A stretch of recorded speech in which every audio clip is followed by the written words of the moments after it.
গীতাৰ যিখিনি জ্ঞান আছে সেই জ্ঞানখিনি যাতে সহজ ভাষাত মানুহৰ আগত আহিব পাৰে তো সেইটো প্ৰজেক্ট হাতত লোৱা হৈছে তো প্ৰত্যেক দিনাই এটা চেপ্টাৰ হিচাপে যিখিনি তাৰ মূল কথা হয় যি বস্তুখিনি আমি জনসাধাৰণৰ আগত আনিব লাগে কাৰণ কিয় যি বস্তু আমি এপ্লাই কৰি নিজৰ লাইফটো শাৰীৰিক মানসিক বৌদ্ধিক আত্মিক আধ্যাত্মিক সকলো ফালৰ পৰা ভাল কৰিব পাৰোঁ অকল মনৰ ফালৰ পৰাই নহয় শাৰীৰিকভাৱেও কাৰণ যিখিনি কথা ক'ব আপুনি যদি এপ্লাই কৰে বেলেগ মানুহ হৈ পৰিব অতি সহজে মানে নিজৰ যিটো বেষ্ট চেল্ফ বুলি কয় সেই চেল্ফটো হৈ পৰিব পাৰে তো সেই ভাবিছোঁ জ্ঞানখিনি এপ্লাই কৰা যাওক নিজৰ যুদ্ধৰ অৱস্থা কি বা কোনে কোনটো ফালে আছে তেনেতে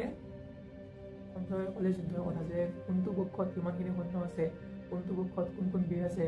কোনটো পক্ষত কিমান অক্ষয়িনী সেনা আছে গোটেইখিনি ক'লে যে পাণ্ডৱত ইমান আছে কৌৰৱত ইমান সেনা আছে লগতে অৰ্জুন কৰ্ণ ভীষ্ম পিতামহ কোনফালে আছে বঢ়িয়াকৈ বুজাই দিছে আৰু সকলোৱে ফালৰ পৰা শংখবোৰ বজাই আছে নিজৰ যি শংখ আছিলে সেইবোৰ বজাই আছে এইটো বঢ়িয়াকৈ কৈছে তাৰপিছত 1 পৰা 20 নম্বৰ শ্লোকলৈ এইখিনি কথাই কোৱা আছে যে সৈন্যৰ কথা বা শংখ বজালে কিন্তু 20 নম্বৰ শ্লোকৰ এটা নতুন বস্তু কৈছে যে অৰ্জুনে শ্ৰীকৃষ্ণ কৈছে যে মোক আপুনি লৈ যাই পেলাই যুদ্ধৰ মাজত লৈছোঁ এতিয়া মই চাব খোজোঁ যে আমাৰ মাজত মই মাজত গ'লে গম পাম যে আমাৰ কাৰ লগত যুদ্ধ হ'ব বা কাৰ লগত যুদ্ধ কৰিব যাই আছোঁ তেওঁ চাব খুজিছোঁ এই বস্তুখিনি বৰ্তমান লাইফত কেনেকৈ ৰিলেট কৰিব পাৰি সেই বস্তুখিনি মই কৈ আছোঁ এতিয়া বঢ়িয়া তেতিয়া অৰ্জুনৰ ৰথখন শ্ৰীকৃষ্ণই নি কিনে মাজত থৈ দিলে মাজত থৈ দেখিলে যে কোন কাৰ লগত যুদ্ধ কৰিব ইমান ডাঙৰ বীৰ আছে সেই টাইমত পৃথিৱীত যিমান ডাঙৰ বীৰ আছিলে চবেই আহিছিলে যুদ্ধ কৰিব কাৰণ সেই সৈনিক সময়ৰ ভিতৰত চবতকৈ ডাঙৰ যুদ্ধ আছিলে মহাভাৰতৰ যুদ্ধ চব আহিছে অৰ্জুনে চাই ল'ব গৈছে যে কাৰ লগত যুদ্ধ কৰিব আৰু যেতিয়া দেখা পালে যে ইমান ঘৰৰে মানুহ চব ভয়ত ভয়ো লাগিছে বেয়াও লাগিছে মুখ চুখ শুকাই গৈছে নিজে কৈছে 28 নম্বৰ শ্লোকত যে সমবেত হোৱা যুদ্ধকামী আত্মীয়সকলক দেখি অৰ্জুনৰ অংগ প্ৰত্যংগবোৰ অৱশ হৈ পৰিছে আৰু মুখ শুকাই গৈছে আৰু 29 নম্বৰ শ্লোকত কৈছে যে হাতৰ পৰা গান গীত সৰি পৰিছে এতিয়া এই বস্তুখিনি ক'ত এপ্লাই হয় আমি যেতিয়া লাইফত কিবা এটা বহুত ভয়ানক চিজনত সন্মুখীন হওঁ যেতিয়া আমাৰ আগত কৰিব একো নাথাকে যে নিজৰ এনেকৈ হাৰিছোঁ যে একো নাই আৰু হাৰিব লগা বস্তুৱে নাই তেতিয়া আমি গোটেই চাৰেণ্ডাৰ কৰি দিওঁ আৰু ইমান ভয় খাই যাওঁ যে কি কৰোঁ চব এৰি দি নিজৰ যিখিনি ক্ষমতা নিজৰ যিখিনি ইচ্ছা নিজৰ যি শক্তি চব পাহৰি যায় অৰ্জুনৰ তেতিয়া এনেকুৱা হৈছিলে যেতিয়া দেখিলে যে নিজৰে ঘৰৰ মানুহ গোটেইখিনি যুদ্ধ কৰে যুদ্ধটো এনেকুৱা নহয় যে আজি মাৰি দিলে কালি আকৌ লগ পাবা কি হ'ব গুচিয়ে যাব তো ভয় খাই গৈছিল আৰু কৈছিলে যে মই যুদ্ধ কৰি কি লাভ হ'ব ৰাজ্য পাম কিন্তু নম্বৰ মানুহক কৰি কিবা লাভ আছে জানো মোক চবেই বেয়া হৈ বুলিব তেতিয়া এই অধ্যায়টো ইয়াতে শেষ হৈছে এতিয়া অৰ্জুনে যুদ্ধৰ ক্ষেত্ৰত ৰথৰ পৰা নামি পেলাই ক'লে যে মই আৰু যুদ্ধ নকৰোঁ এই ক্ষেত্ৰত আমাৰ কেতিয়া হয় যেতিয়া আমি বস্তুখিনি কিবা এটা ডাঙৰ সমস্যা দেখি ভয় খাই যাওঁ যেতিয়া ভয় খাই যাওঁ তেতিয়া আমি ভাবোঁ যে আমি আৰু নকৰোঁ আৰু যোনে যি কৰে কৰিব সেই মুহূৰ্ততে আমাৰ লাইফত কোনোবা এজন আহে যোনে আমাক গাইড কৰে আৰু যদি আমি চিনি পাওঁ সেই টাইমত সেইজনে আমাৰ বাবে ভগৱান কৃষ্ণ সদৃশ হৈ পৰে তো এইটো অধ্যায়ৰ প্ৰথমখিনি আৰম্ভ হৈছিলে সঞ্জয়ৰ সোধাৰ দ্বাৰা যে তিৰস্তে সুধিছিলে যে মোক যুদ্ধৰ ক্ষেত্ৰ কোৱা আৰু অন্তিম শ্লোকত কি দিছে কৈছে যে যেতিয়া অৰ্জুনে যুদ্ধৰ ৰথৰ পৰা নামি আহি ক'লে যে মই আৰু যুদ্ধ নকৰোঁ তো অহাকালি আকৌ লগ পাম আমি কথা পাতিম যে কেনেকৈ অৰ্জুনৰ